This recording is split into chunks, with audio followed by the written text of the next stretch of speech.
Množično financiranje je nova oblika pridobivanja zagonskih sredstev, ki se opira na spletne platforme. Med paradnimi konji poznamo portala Kickstarter in Indiegogo, kjer lahko vsak posameznik podpre različne projekte.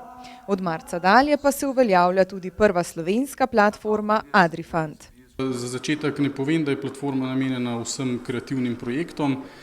Deluje pa tako, da ljudje, ki imajo neko idejo za nek dober projekt, ki ga želijo realizirati, lahko prijavijo projekt preko platforme, povsem enostaven postopek.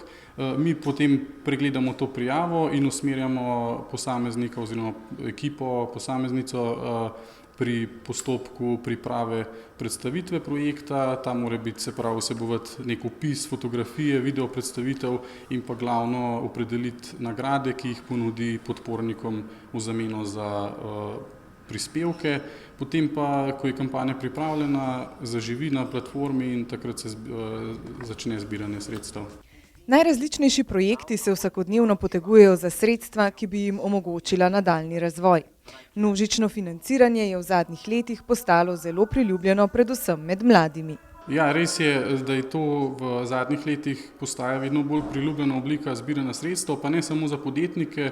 V bistvu se je vse skupaj v Ameriki razvilo iz potreb kreativcev, se pravi glasbenikov in umetnikov, ki so videli idealen način, ko država oziroma kdorkoli na drugačne načine prek recimo kreditov na bankah niso prišli do denarja in so s pomočjo ravno kombinacije interneta, socialnih omrežij lahko nagovorili svoje podpornike, da podprejo njihovo idejo in jim pomagajo. Zdaj, gre potem za kreativni projekt ali gre za podjetniški projekt, je seveda odvisno. Je pa to zanimiv način zbiranja sredstev, ravno zato, ker recimo podjetniki lahko testirajo trg predhodno, se pravi, predstavijo svojo idejo in dobijo neko povratno informacijo, za njihovo idejo obstaja zanimanje na trgu.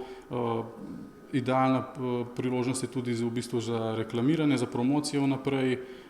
Tako da več je teh vidikov, poleg samega zbiranja sredstev, ki pa seveda potem bistveno, če hoče projekt zaživeti.